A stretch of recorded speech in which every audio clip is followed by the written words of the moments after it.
চলো আজ মেহেন্দির বেসিক 4 থেকে 5টি ডিজাইন ব্যবহার করে কত রকমের ডিজাইন করতে পারি সেটাই দেখা যাক।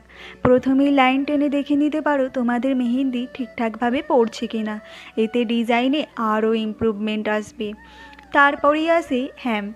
সহজভাবে বলতে গেলে ঘন ঘনভাবে ইউ করার চেষ্টা করেছি, তারপর ট্রাই করেছি সবগুলো যেন মোটামুটিভাবে একই লাইনে থাকে, তাতে তোমাদের মেহেন্দি দেখতে আরও সুন্দর হবে।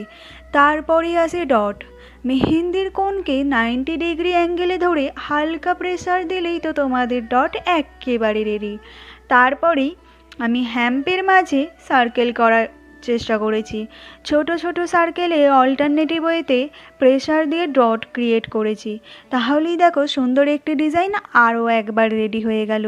সেমভাবেই সার্কেলের বদলে লাইন করলে আরও একটা ডিজাইন রেডি। এইভাবেই